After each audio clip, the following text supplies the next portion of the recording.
اللہ تعالیٰ کا لاکھ لاکھ شکر ہے کہ جس نے ہمیں مسلمان پیدا کیا. اس نعمت کی بدولت ہمیں بچپن سے یہ معلوم ہوا کہ ہم کہاں سے آئے ہیں اور ہمیں مرنے کے بعد کہاں جانا ہے اور ہماری یہ زندگی کس مقصد کے لیے ہے. اللہ سبحانہ وتعالی قرآن پاک میں فرماتے ہیں خلق الموت والحیات لیبلوکم ایکم احسن عملا، کہ اس نے موت اور زندگی کو بنایا کہ تمہیں آزما کر دیکھے تم میں اچھے کام کون کرتا ہے. ہم میں سے ہر ایک کے لیے یہ زندگی ایک امتحان ہے. ہم سب سے یہ دیکھا جا رہا ہے کہ ہم کیسے عمل کرتے ہیں. پھر ہماری زندگی کے اختتام پر ہم سب کو موت سے واسطہ پڑنے والا ہے، اور ہم سب یہ بات بھی اچھی طرح جانتے ہیں کہ ہماری زندگی میں وہ دن بھی آنے والا ہے جب ہم سب کو اللہ کے حضور حاضر ہونا ہے. وہاں ہمارے اچھے اور برے اعمال کی جانچ پرکھ ہونی ہے. وہاں ہم سے نعمتوں کے بارے میں سوال کیا جانے والا ہے. لہٰذا ہم میں سے ہر ایک کو ان حقائق کے بارے میں اچھی طرح معلوم ہونا چاہیے. آج کی اس شام جس موضوع پر ہم گفتگو کرنے والے ہیں وہ ہے موت کے بعد کیا ہوتا ہے، اور پھر موت کے بعد کیا چیز ہمیں فائدہ دیتی ہے. تو گویا آج کی گفتگو 2 حصوں پر مشتمل ہے. ایک تو بذات خود موت اور اس کے بعد ہونے والے مرحلوں سے متعلق ہے، اور دوسری کہ مرنے کے بعد پھر وہ کون سی چیزیں ہیں جن سے ہم سب کو فائدہ پہنچ سکتا ہے. موت کے بارے میں گفتگو کرنا کوئی بہت خوشگوار بات نہیں، لیکن ہم سب جانتے ہیں کہ یہ ایک بہت بڑی حقیقت ہے جس سے کوئی بھی فرار حاصل کر نہیں سکتا. یہ ایک ایسا تلخ پیالہ ہے جو ہم میں سے ہر ایک کو پینا ہے. اس لیے عقل مند ہے وہ شخص جو آنے والے وقت سے پہلے اس کے لیے تیاری کر لے اور اچھی طرح جان لے کہ اس پر کیسی کیسی کیفیات گزرنے والی ہیں. قرآن پاک میں اللہ سبحانہ وتعالی فرماتے ہیں کل نفس ذائقۃ الموت، ہر شخص کو موت کا مزہ چکھنا ہے. اور یہ بات 3 بار فرمائی گئی ہے. موت کیا ہے؟ موت زندگی کا اپوزٹ ہے، زندگی کا جوڑا ہے. ہر چیز اپنے جوڑے کے ساتھ مکمل ہوتی ہے. اسی طرح زندگی کا تصور اس وقت تک ادھورا رہتا ہے جب تک کہ موت کا ذکر نہ ہو. انسانی تخلیق کے بارے میں اللہ سبحانہ وتعالی نے فرمایا وَكُنْتُمْ أَمْوَاتًا فَأَحْيَاكُمْ ثُمَّ يُمِيتُكُمْ ثُمَّ يُحْيِيكُمْ ثُمَّ إِلَيْهِ تُرْجَعُونَ. تم مردہ تھے، پھر اس نے تم کو زندہ کیا، پھر وہ تم کو موت دے گا، پھر وہ تم کو زندہ کرے گا، پھر تم اس کی طرف لوٹائے جاؤ گے، پھر تم اسی کی طرف جمع کیے جاؤ گے. ہم کچھ نہ تھے، پھر ہم وجود میں آئے، پھر ایک وقت ہوگا کہ موت آ جائے گی اور ہماری یہ ظاہری ہستی ختم ہو جائے گی، اور پھر ایک وقت آئے گا کہ دوبارہ زندگی ملے گی اور پھر اللہ کی طرف واپسی، حساب کتاب کا وقت. گویا ہر انسان ان 4 مرحلوں سے گزرتا ہے. پہلا مرحلہ کچھ نہ تھے. اس مرحلے میں ہماری روح موجود تھی کیونکہ اللہ تعالیٰ نے تمام روحوں کو حضرت آدم علیہ السلام کی پیدائش کے بعد پیدا کر لیا تھا، لیکن دنیا میں آنے تک وہ سب ایک انتظار گاہ میں ہوتی ہیں. اس میں روح ایک الگ وجود رکھتی ہے مگر جسم نہیں ہوتا.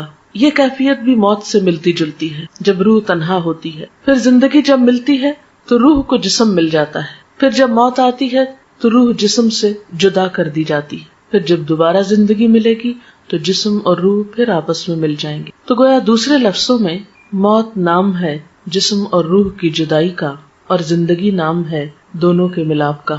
ہم کچھ نہ تھے، ہم وجود میں آئے، ہماری روح کو جسم ملا، اور جب ہماری زندگی پوری ہو جائے گی، ہمیں دیا ہوا وقت مکمل ہو جائے گا، تو پھر ہم میں سے ہر ایک کو موت کی کیفیت سے لازماً دوچار ہونا ہوگا. وہ وقت بہت اداسی کا وقت ہوتا ہے. جدائی کا وقت تو ویسے بھی خاص زندگی میں ہی کسی سے جدائی ہو وہ ایک تکلیف دہ وقت ہوتا ہے. الگ ہونا، بچھڑنا کوئی خوشگوار بات نہیں. عارضی جدائیاں بھی تکلیف دہ ہوتی ہیں، لیکن کچھ جدائیاں پھر مستقل ہو جاتی اور اس کے بعد دوبارہ اس دنیا میں واپسی کا امکان نہیں. پھر انسان اگلے مرحلے طے کرتا ہے. وہ وقت نہ صرف یہ کہ روحانی طور پر ایک اداسی کا، تکلیف کا وقت ہوتا ہے، بلکہ جسمانی طور پر بھی ایک تکلیف دہ وقت ہوتا ہے. موت کے وقت کی ایک سختی ہوتی ہے. روح کے ساتھ جسم بھی اس تکلیف کو محسوس کرتا ہے. انسان کا بال بال دکھتا ہے. وہ وقت ایک بے ہوشی کا سا وقت ہوتا ہے. قرآن پاک میں سورۃ قاف میں اللہ تعالیٰ فرماتے ہیں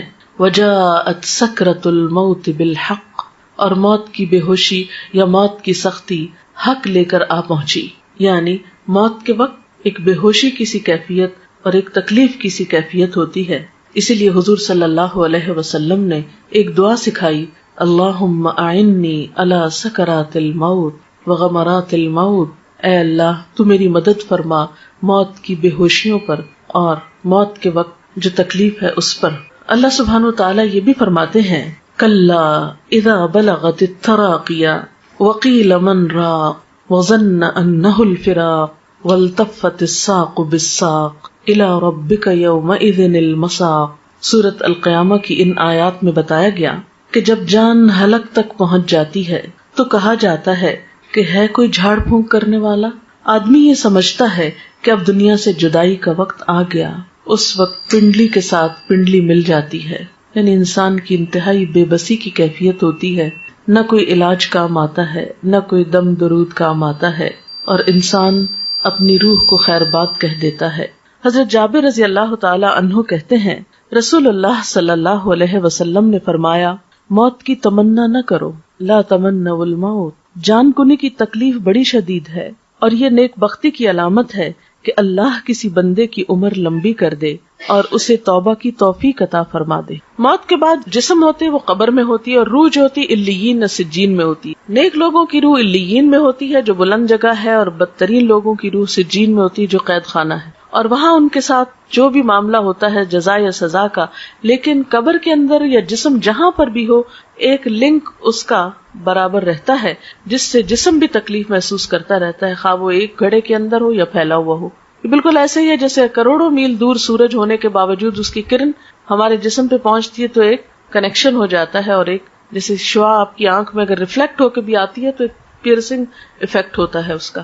تو اسی طرح قبر میں مردے کو جو عذاب ہوتا ہے یہ قرآن و حدیث سے ثابت ہے. لیکن شہداء کی روحیں جو ہیں وہ جنت میں ہوتی ہیں، ان کو رزق دیا جاتا ہے اور ان کے ساتھ اچھا معاملہ ہوتا ہے. آپ نے فرمایا، شہیدوں کی روحیں سبز پرندوں کی شکل میں قندیلوں میں رہتی ہیں جو عرش الہی کے نیچے لٹکی ہوئی ہیں. جب چاہتی ہیں جنت میں سیر کے لیے چلی جاتی ہیں، اور جب چاہتی ہیں واپس آ کے انہیں قندیلوں میں بیٹھ جاتی. یہ مسلم کی روایت ہے. حضرت عبداللہ بن عباس کہتے ہیں کہ آپ صلی اللہ علیہ وسلم نے فرمایا، شہداء جنت کے دروازے پر بہنے والی خوبصورت نہر کے سبز گنبدوں میں ہیں جہاں انہیں صبح شام ان کا رزق دیا جاتا ہے. اس کے بعد یہ کہ قیامت کا دن آتا ہے اور انسان کا حساب کتاب شروع ہوتا ہے. میں اس کی تفصیلات میں نہیں جاؤں گی. میں اپنے لیکچر کا دوسرا اہم ترین حصہ کہ مردے کے لیے پھر ہمیں کیا کرنا چاہیے وہ تو پہنچ گیا جہاں اس کو پہنچنا تھا. ان احادیث کی روشنی میں اور قرآنی آیات کی روشنی میں زیادہ بڑا فرق جو ہے وہ مسلم اور کافر کا ہے، اور ایک چیز بیچ میں منافق کی بھی آتی اور برے اعمال کی بھی آتی. بہرحال قیامت کے دن انسان کی شکلوں صورتوں کو، اس کے مال کو، پراپرٹی کو، جائیداد کو، اس کی ذہانت اور اس کی ڈگریوں کو، سرٹیفکیٹس کو نہیں دیکھا جائے گا. اس کی نیت دیکھی جائے گی، اس کا اخلاق اور اس کے اعمال اور اس کا کردار دیکھا جائے گا کہ اس نے اللہ تعالیٰ کی پسند کے کتنے کام کیے. مثلاً ایک شخص زبان کھولتا ہے اور غلط باتیں کرتا ہے، جھوٹ بولتا ہے، الزام تراشی کرتا ہے اور ساتھ نماز بھی پڑھتا ہے. ایک شخص شہید ہو رہا ہے اور ساتھ والدین کی نافرمانی وہ کرتا ہے. تو کچھ مسلمان ایسے ہوں گے کہ جن کے ملے جلے عمل ہوں گے. اب یہ اللہ تعالیٰ پر ڈیپینڈ کرتا ہے کہ وہ کس کے ساتھ کیا معاملہ کرے. دیکھیں نا، آپ انسانوں میں کچھ انسان ہوتے ہیں جو آپ کے دوست ہوتے ہیں، آپ کو معلوم ہے کیسے معاملہ کریں. کچھ دشمن ہوتے ہیں، آپ کو پتا ہے. کچھ بیچ کے لوگ ہوتے ہیں، پھر وہ اللہ کی مرضی جس کیٹیگری میں ان کو رکھے. لیکن بہرحال نبی صلی اللہ علیہ وسلم نے جب صحابہ کرام کے سامنے ان سب باتوں کا ذکر کیا تو صحابہ کرام ایک موقع پر اتنا روئے کہ سب نے اپنے منہ پہ کپڑے ڈال لیے اور سسکیاں لے لے کر روئے. ان سب نے یہ محسوس کیا گویا یہ ساری باتیں ہمارے ہی بارے میں کی گئی. لیکن جب ہمیں اس طرح کی کوئی بات سنائی جائے تو ہم کہتے ہیں نہیں یہ تو کافر کی بات ہے، منافق کی بات ہے، ہم تو کلمہ پڑھتے ہیں اس لیے ہم پہ کوئی اثر نہیں. لیکن ٹھیک ہے ہم کلمہ پڑھتے ہیں، لیکن یہ بھی دیکھنا چاہیے کہ کلمے کی تصدیق کتنی کرتے ہیں، اس کو سچا کتنا مانتے ہیں، اور اللہ تعالیٰ کو بڑا کتنا مانتے ہیں، اس کی اطاعت کتنی کرتے ہیں. یہ بات بھی ہم سب کو سوچنے کی ہے. بات یہ ہے کہ عمل سے ہی انسان کی زندگی بنتی ہے اور اللہ تعالیٰ بھی انسان کے عمل کو دیکھتا ہے. اس لیے ہم سب کو یہ دیکھنا چاہیے کہ ہم نے اپنی آخرت کے لیے کیا تیار کر رکھا ہے. جیسے کہ قرآن پاک میں آتا ہے وَلْتَنْظُرْ نَفْسٌ مَا قَدَّمَتْ لِغَدٍ، چاہیے کہ ہر شخص دیکھے اس نے اپنے کل کے لیے کیا تیاری کی ہے. سورۃ یاسین میں بھی اللہ سبحانہ و تعالیٰ فرماتے ہیں اِنَّا نَحْنُ نُحْيِي الْمَوْتَى وَنَكْتُبُ مَا قَدَّمُوا وَآثَارَهُمْ وَكُلَّ شَيْءٍ أَحْصَيْنَاهُ فِي إِمَامٍ مُبِينٍ، کہ یقیناً ہم مردوں کو زندہ کریں گے اور ہم لکھ رہے ہیں جو کچھ وہ آگے بھیجتے ہیں اور جو اپنے آثار چھوڑ رہے ہیں، اور ہر چیز کو ہم نے ایک کھلی کتاب میں لکھ رکھا ہے. تو گویا ہر انسان کا نامہ اعمال دو چیزوں پر مشتمل ہے، ایک وہ جو اپنی زندگی میں کام کرتا ہے اچھے یا برے، دوسرے وہ جو اس کے بعد اس کے نام پر یا اس کو دیکھ کر لوگ کرتے ہیں. مثلاً اس کے جتنے بھی آثار ہیں، آثار سے مراد نشانیاں ہوتی ہیں، اثر کی جمع ہے. بچے اس کی نشانیاں ہیں، یا اس کا علم اس کی ایک نشانی یا علامت ہے، یا اور اس کے کچھ اچھے اعمال. ایسے اعمال کا اس کو بعد میں بھی بونس ملتا رہتا ہے، اجر ملتا رہتا ہے، لیکن نئے عمل کرنے کا وقت ختم ہو جاتا ہے. اس لیے ہم دیکھتے ہیں کہ نبی صلی اللہ علیہ وسلم نے فرمایا مرنے کے بعد انسان کے اعمال کا سلسلہ منقطع ہو جاتا ہے سوائے تین چیزوں کے جن کا ثواب میت کو پہنچتا رہتا ہے. نمبر 1 صدقہ جاریہ کرنا، نمبر 2 لوگوں کو فائدہ دینے والا علم، نمبر 3 نیک اولاد جو میت کے لیے دعا کرتی ہے. تو گویا انسان کے آثار میں تین چیزیں ہیں. ایک تو یہ کہ زندگی میں انسان ایسی جگہ اپنے ہاتھ سے پیسہ لگا جائے کہ جس سے لوگوں کو فائدہ پہنچے، سے کوئی کنواں کھدوا دیا، یا کوئی اسکول بنوایا، کوئی ہاسپٹل بنوایا، یا کوئی اور اچھا کام کیا. دوسرا یہ کہ کسی کو کوئی تعلیم دے جائے، کچھ سکھا جائے، کوئی اچھی بات بتا جائے اور وہ اس پر عمل کرے. اور تیسری یہ کہ نیک اولاد جو اچھی تربیت والدین کرتے ہیں تو اس پر جو کچھ وہ نیک اولاد کام کرے گی وہ والدین کے لیے اجر و ثواب کا باعث ہوگی. حضرت انس کہتے ہیں کہ میں نے نبی صلی اللہ علیہ وسلم سے سنا، آپ فرماتے ہیں دوست تین قسم کے ہوتے ہیں، یعنی فرینڈز کی تین قسمیں. ایک دوست تم سے کہتا ہے میں تمہارے ساتھ رہوں گا یہاں تک کہ تم قبر میں پہنچ جاؤ. ایسا آدمی جب قبر میں پہنچتا ہے تو وہ دوست اس کا ساتھ چھوڑ دیتا ہے. دوسرا دوست وہ تم سے کہتا ہے تمہارا بس اتنا حصہ ہے جتنا تم نے غریبوں کو دیا، اور جو کچھ تم نے نہیں دیا اپنے پاس رکھا وہ تمہارا نہیں. اس دوست کا نام مال ہے. یعنی ایک انسانی دوست ہے جو زندگی میں ساتھ دیتا ہے، مرنے پہ ساتھ چھوڑ جاتا ہے. دوسرا مال ہے جو اگر تو اچھے کاموں میں لگا دیا جائے، دوسروں پہ خرچ کیا جائے تو بعد میں بھی کام آئے گا، اور اگر صرف اپنی ہی ذات پر خرچ کر دیا اور اپنی خواہشات کے پورا کرنے پر تو اس سے کیا ہوگا، وہ بعد میں کام نہیں آئے گا. اور تیسرا دوست تم سے کہتا ہے کہ میں تمہارے ساتھ رہوں گا اس جگہ بھی جہاں تم داخل ہوگے، اس جگہ بھی جہاں سے تم نکل کر جاؤ گے، یعنی قبر. اس کا نام عمل ہے. آدمی حیران ہو کر عمل سے کہے گا بخدا ان تینوں طرح کے دوستوں میں سے تم میں حقیر اور معمولی چیز سمجھتا تھا اور یہ میری بھول تھی. میں نے رشتہ داروں کے لیے، دوستوں کے لیے سب کچھ کیا، کوئی کام نہیں آیا، صرف عمل ہی ساتھ رہا. تو گویا ایک دوست انسان ہے، دوسرا مال ہے اور تیسرا عمل ہے.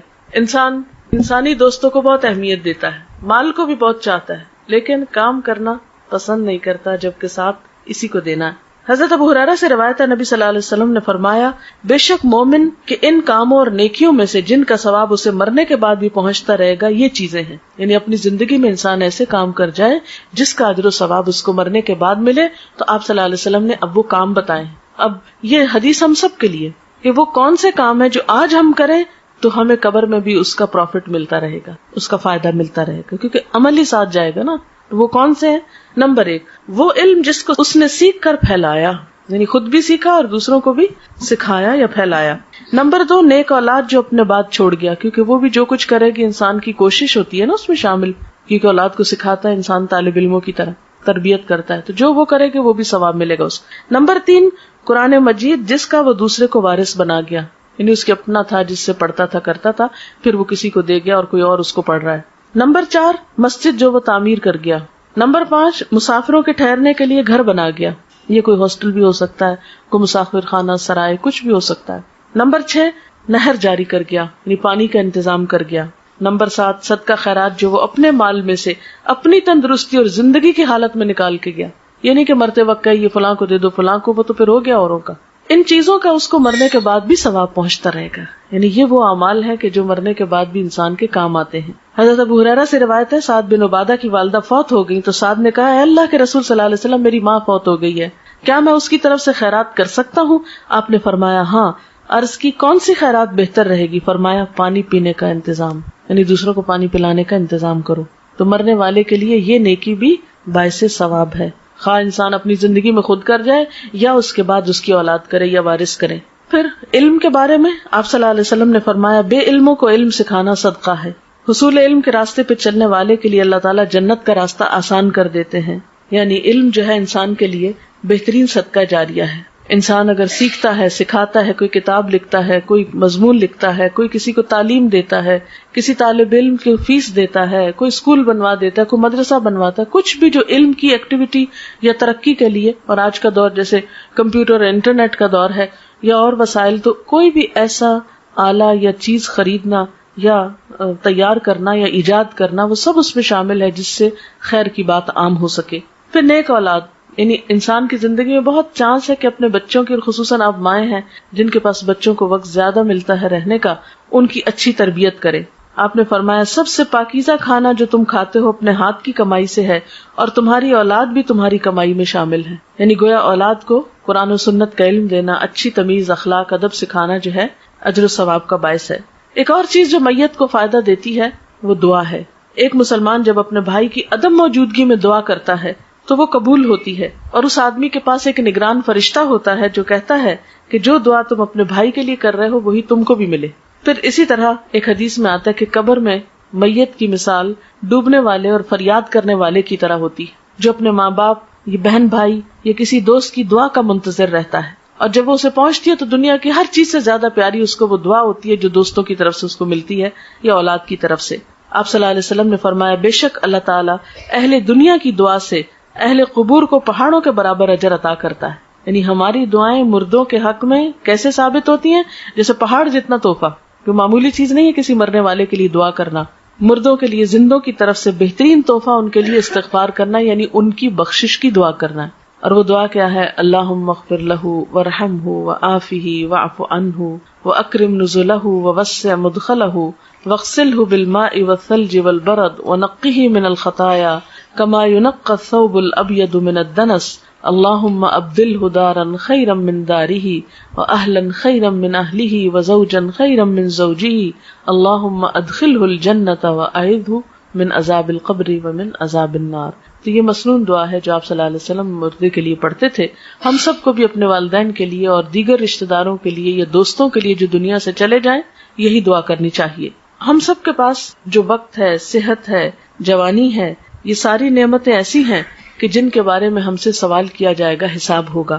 تو بات یہ ہے کہ ہمیں دو کام کرنے ہیں. ایک تو یہ کہ اپنے لیے ایسے کام کرنے ہیں جو ہمارے مرنے کے بعد ہمارے اپنے لیے صدقہ جاریہ بنے.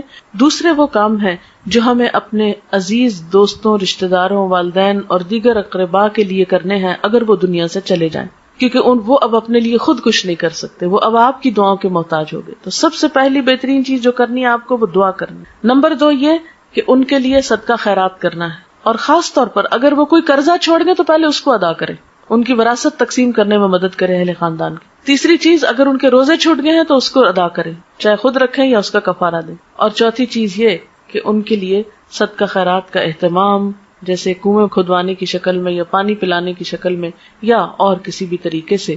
تو دعا، قرضوں کی ادائیگی، علم کا پھیلانا، یہ تمام چیزیں جو ہیں یہ میت کو فائدہ دیتی ہیں. وآخر دعوانا ان الحمدللہ رب العالمین. اب اگر آپ کے پاس کوئی سوال ہے تو آپ وہ کر سکتے ہیں. میں نے اسی لیے ذرا سا پہلے چھوڑا ہے کہ دعا کا بھی وقت مل جائے، اور اگر کوئی بات آپ کے ذہن میں ہو جو اس لیکچر سے واضح نہیں ہوئی تو اس سے آپ کو فائدہ ہو جائے. شرک کا مطلب ہوتا ہے کسی کو شریک کرنا. اللہ تعالیٰ کی ذات میں، اس کی صفات میں، اس کے حقوق میں، اختیارات میں کسی اور کو شریک سمجھنا شرک ہوتا ہے. ذات میں شرک کیا ہے؟ جیسے اللہ تعالیٰ کو الہ ماننے کے علاوہ پتھروں کے بت یا فرشتوں یا نیک انسانوں کو بھی پوجنا، یعنی خواہ وہ کوئی قبر ہو یا پتھر کا کھڑا بت ہو یا کوئی فرشتہ ہو یا پھر مورت ہو یا کوئی بھی چیز. صفات میں شرک یہ ہوتا ہے کہ جو قوت اللہ کے پاس ہے وہ اوروں کے پاس بھی. مثلا وہ رزق دیتا ہے تو ہم یہ آس لگا لیں کوئی اور بھی دیتا ہے. اگر وہ دعائیں سنتا ہے تو ہم سمجھے کوئی اور بھی ہماری پکار سننے والا ہے. اگر وہ رزق اور اولاد دیتا ہے تو ہم سمجھے کسی انسان کے ہاتھ میں بھی ہے، نعوذ باللہ ایسا. یہ صفات میں شرک ہوتا ہے. کسی کو قسمتوں کا بنانے بگاڑنے والا ماننا نہیں، یہ سب صرف اللہ ہی کرتا ہے. ان یمسسک اللہ بضر فلا کاشف لہ الا، اگر تم کو کوئی نقصان پہنچے تو اس کو دور کرنے والا کوئی نہیں سوائے اللہ کے. اگر یہ سمجھنا کہ ہمارا غم اور مشکل کشائی کوئی اور کر دے گا، یہ شرک. اسی طرح حقوق کے، جیسے عبادت اللہ کی ہونی چاہیے، اگر آپ غیر اللہ کی شروع کر دیں، نماز، روزہ، سجدہ وغیرہ، تو یہ شرک. اختیارات یہ کہ جیسے اختیارات اللہ کے اگر کسی اور میں سمجھے تو یہ بھی شرک. سوال ہے میت کے نام پر کھانا پکا کر کسی کو کھلانا یا مسجد میں بھیجنے سے میت کو فائدہ ہے یا نہیں؟ اگر وہ کسی غریب کو آپ کھلا رہے ہیں، کسی ضرورت مند کو دے رہے ہیں تو انشاءاللہ فائدہ پہنچے گا، یعنی صدقہ اس کے نام پر آپ کر رہے ہیں اس کو فائدہ پہنچانے کا۔ لیکن اگر وہ پکا کر خود ہی بیٹھ کے کھا لیتے ہیں، جیسے ہمارے ہاں ہوتا ہے کہ تیسرے دن کل کرتے ہیں اور اس میں اچھے اچھے فروٹ کاٹتے ہیں اور وہ سب آئے ہوئے دوست رشتہ دار کھا پی کے گھروں کو چلے جاتے ہیں، پارٹی کا سما ہوتا ہے، تو یہ تو کوئی صدقے کی قسم نہیں ہے۔ یا پھر یہ کہ ہر جمعرات کو ہم اسی طرح کا کام کرتے ہیں، یا 40 دن گزرنے پر ہم دیگ چڑھاتے ہیں اور سب ایک جیسے دعوت ہو رہی ہے سب کی، آئے بیٹھے کچھ اور کھایا پیا اور چلے گئے، تو صدقہ ہے نا، یعنی کسی غریب کو کھلانا، کسی ضرورت مند کو دینا۔ تو میت کے نام پر اگر آپ صدقہ کرنا چاہتے ہیں تو ضرورت مندوں کو دیں، یتیموں کو دیں، بیواؤں کو دیں، مسکینوں کو دیں، یہ صدقہ ہوگا۔ 13 شعبان کو میت کے حوالے سے کوئی چیز قرآن و سنت سے ثابت نہیں ہے۔ اچھا، اب آپ دیکھیں کہ میت کے لیے مثلاً اگر صدقہ کرنا ہے اور آپ کو غریب مسکین کو بھی آپ نے کھانا کھلا دیا تو اور کیا کریں؟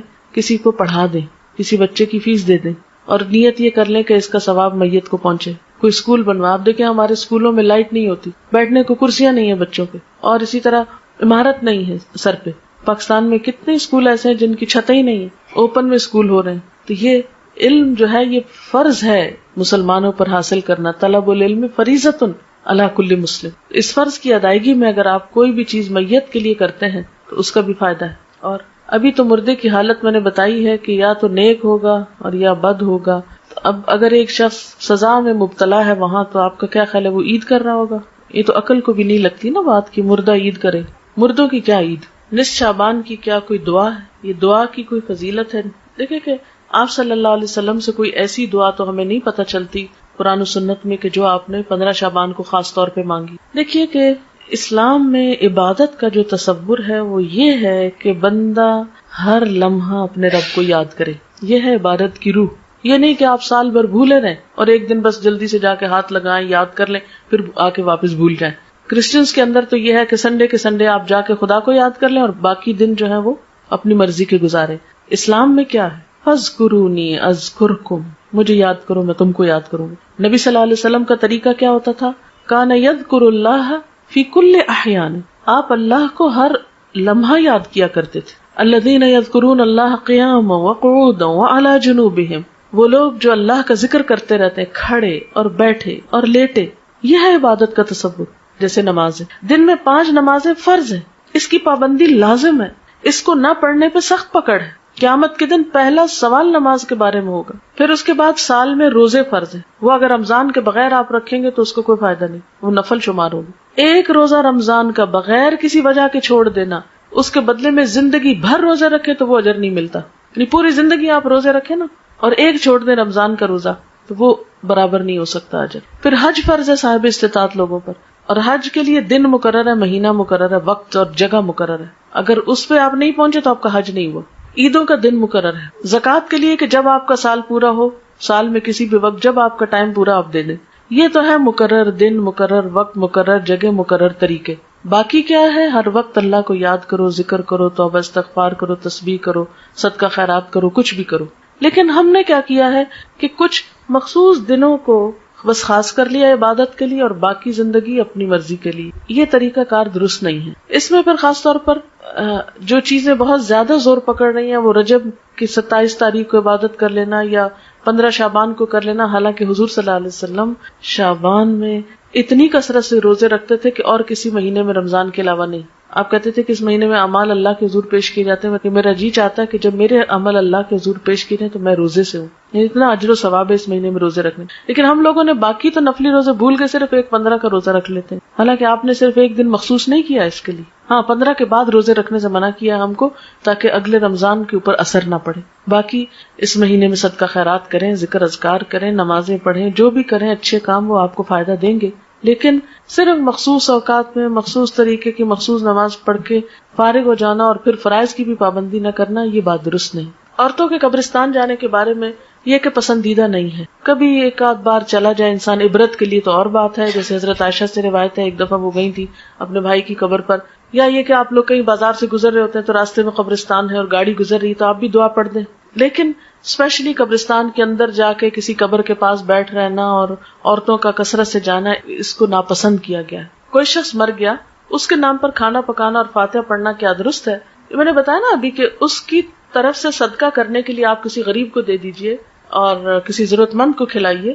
آپ اس کے نام پہ صدقہ کر سکتے. نام سے مراد یہ کہ اس کی طرف سے کہ اس کو ثواب پہنچے، صدقہ خیرات آپ کر سکتے ہیں. جی فاتحہ جو ہے یہ تو اپنی ہدایت کی دعا ہوتی. سورۃ الفاتحہ میں کیا ہے؟ ایاک نعبد و ایاک نستعین اہدنا الصراط المستقیم. ہم صرف تیری عبادت کرتے ہیں اور تجھ سے ہی مدد مانگتے ہیں، ہمیں سیدھا راستہ دکھا.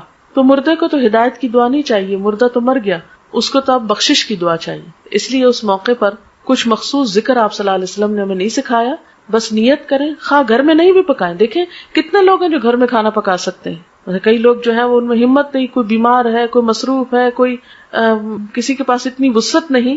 تو آپ بے شک راشن دے دیں، آپ پیسہ دے دیں، آپ کسی بھی طرح کسی کی مدد کر دیں. ضروری نہیں کہ پکا کے سامنے رکھ کے پڑھ کے پھر دیں. یہ ہم نے خود رواج نکال لیا ہے. دعا کرنا جو ہے میت کو سب سے زیادہ فائدہ دیتا ہے. دیکھیں ہمارا دعا پہ کچھ خرچ نہیں آتا. اذان سن لیجئے پھر دعا کرتے ہیں. سبحان اللہ وبحمدہ عدد خلقہ ورضا نفسہ وزنۃ عرشہ ومداد کلماتہ سبحان اللہ العظیم.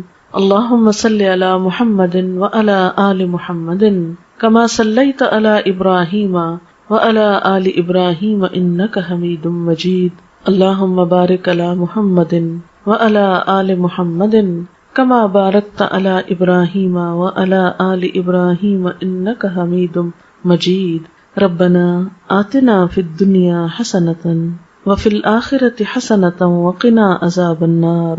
ربنا لا تزغ قلوبنا بعد اذ ہدیتنا وہب لنا من لدنک رحمۃ انک انت الوہاب. ربنا ہب لنا من ازواجنا وذریاتنا قرۃ اعین واجعلنا للمتقین اماما. ربنا لا تؤاخذنا ان نسینا او اخطأنا. ربنا ولا تحمل علينا إصرا كما حملته على الذين من قبلنا. ربنا ولا تحملنا ما لا طاقة لنا به واعف عنا واغفر لنا وارحمنا أنت مولانا فانصرنا على القوم الكافرين. یا اللہ پاک جو کچھ ہم نے پڑھا ہے سنا ہے اپنی رحمت سے اسے قبول فرما. یا اللہ جو باتیں آپ کی مرضی کے مطابق ہوئی ہیں، آپ کو پسند آئی ہیں، ہم سب کو اس پر عمل کی توفیق عطا فرما. اگر کوئی بات بھولے سے زبان سے ایسی نکلی ہے جو آپ کو پسند نہیں آئی تو ہم سب کو اس سے دور کر دے. یا اللہ تو ہمارے گناہوں کو معاف کر دے، ہمیں ہدایت عطا فرما، ہمیں ان کاموں کی توفیق دے جن سے تو راضی ہو جائے. اللہ ہمیں اپنی محبت عطا کر دے، اپنے حبیب محمد صلی اللہ علیہ وسلم کی محبت عطا کر دے، نیک بندوں کی محبت عطا کر دے. یا رب العالمین تو ہمارے گناہوں کو معاف کر دے، ہماری کوتاہیوں سے اور سستی سے درگزر فرما. یا اللہ تو ہمیں اس زندگی میں ان کاموں کی توفیق دے جن سے تو راضی ہو جائے. اللہ ہمارے والدین پر اپنی رحمت فرما. یا رب العالمین ریحانہ اور رخسانہ کی والدہ پر اپنی رحمت فرما، ان کے درجات بلند فرما، ان کو اپنی عافیت میں رکھ، ان کو جنت الفردوس کے اعلی مقام میں جگہ عطا فرما، انہیں آخرت کی بہترین بھلائیاں نصیب فرما، ان کی اولاد کو ان کے لیے صدقہ جاریہ بنا، انہیں بہترین نیک اعمال کی توفیق دے جو ان کی والدہ کے لیے بہترین اجر کا سبب ہوں. یا رب العالمین ہم سب بھی اس رستے کے مسافر ہیں، ہمیں بھی ان کاموں کی توفیق دے جو ہمیں وہاں کام آنے والے ہیں. ہماری موت کی سختی کو ہم پہ آسان کر دینا، نیک فرشتوں سے ہمارا واسطہ ہو. یا اللہ ہمیں قبر کے عذاب سے بچانا. یا اللہ تو ہمارا خاتمہ ایمان پر فرمانا، آخری وقت کلمہ نصیب فرمانا. یا اللہ ہماری اولادوں کو ہماری آنکھوں کی ٹھنڈک بنا، انہیں دنیا اور آخرت میں کامیابی دے. یا اللہ ہمیں نیکی کے کاموں کی توفیق دے، برائیوں سے بچنے کی توفیق عطا کر دے. اپنی ذات پر ہمیں مکمل ایمان اور بھروسہ عطا کر دے. جتنی بہنیں یہاں آئی ہیں سب کا آنا قبول کر، اس گھر پر اپنی خیر و برکت نازل فرما، سب کے دکھ تکلیفیں پریشانیاں دور فرما، ہم سب کو اپنی رحمت سے ڈھانپ لے، ہم سے درگزر فرما. تو ہی ہمارا مولا ہے، ہم سب پر اپنی رحمت فرما. ربنا تقبل منا انک انت السمیع العلیم وتب علینا انک انت التواب الرحیم. وصلی اللہ تعالی علی خیر خلقہ محمد وعلی آلہ واصحابہ وأهل بيته أجمعين برحمتك يا أرحم الراحمين. إلهي آمين. سبحانک اللہم و بحمدک نشہد ان لا الہ الا انت نستغفرک و نتوب الیک. رخسانہ کچھ کیسٹ اور کتاب شاید آپ کو اپنی والدہ کے صدقہ جاریہ کے لیے تقسیم کرنا چاہتی ہیں. اس کے لیے میں آپ کو تھوڑا سا گائیڈ کرنا چاہوں گی کہ جب بھی آپ نماز پڑھیں اور قرآن پاک پڑھیں تو یہ چھوٹی سی دعاؤں کی کتاب ہے، اس کو آپ اپنے پرس میں رکھ لیں، اپنے کہیں بھی قریب رکھ لیں. تو ویسے تو اتنی دعائیں زبانی یاد نہیں ہوتی، بھول بھی جاتے ہیں ہم، ترتیب یاد نہیں ہوتی. تو آپ کیا کر سکتے ہیں کہ قرآن پاک کے بعد دعا قبول ہوتی ہے، اس وقت آپ وہ کتاب کھولیں، 5 دعائیں 10 دعائیں 20 جتنی آپ میں توفیق ہو ان کو پڑھ لیں، نشانی رکھ لیں. پھر اگلی نماز کے بعد پھر اگلی 5-10 پڑھ لیں، پھر اگلی نماز کے بعد اس طرح کر لیں، یا اگلی تلاوت کے بعد. کیونکہ میرا خود اپنا طریقہ یہی ہے کہ میں جب بھی نماز یا قرآن پڑھتی ہوں تو پھر ان دعاؤں کو آگے آگے چلاتی جاتی ہوں. اس طرح الحمدللہ قرآن کی دعائیں اور نبی صلی اللہ علیہ وسلم کی جو مسنون دعائیں ہیں جس میں دنیا آخرت کی ہر بھلائی کا ذکر ہے، ہمارا اپنا دماغ اتنا کام نہیں کرتا، تو وہ آپ پڑھتے جائیں. اس کا ایک تو فائدہ آپ کو خود ہوگا، دوسرا یہ کہ جن کے صدقہ جاریہ کے لیے یہ دیا جا رہا ہے ان کو بھی ثواب پہنچے گا. دوسرا ایک کیسٹ ہے، اس کیسٹ کا نام ہے واپسی. یہ ہماری ایک بچی تھی، طالبہ تھی، وہ فوت ہو گئی، اچانک اس کا ایکسیڈنٹ ہوا تو فوت ہو گئی. وہ اتنی نیک بچی تھی کہ خود پڑھتی بھی تھی اور پڑھاتی بھی تھی اور ہر ایک کی مدد کے لیے تیار رہتی تھی. تو اس کی زندگی ایک بہت مثالی زندگی تھی. اور اس کے علاوہ تعزیت کے کچھ آداب اور واپسی کا جو سفر ہے دنیا سے، اس پہ کچھ باتیں اس کیسٹ میں موجود ہیں. آپ خود بھی سنیں، اوروں کو بھی سنائیں، تو اس سے بھی انشاءاللہ ان کی والدہ کے لیے بھی اور خود اس بچی کے لیے جو فوت ہوئی ہے ایک صدقہ جاریہ ہوگا. اگر ہم دوسروں کے لیے بھلائی سوچیں گے، ہم دوسروں کے لیے خیر سوچیں گے، تو انشاءاللہ اللہ تعالی ہمارے لیے بھی کوئی خیر کا راستہ نکال دے گا. السلام علیکم ورحمۃ اللہ وبرکاتہ.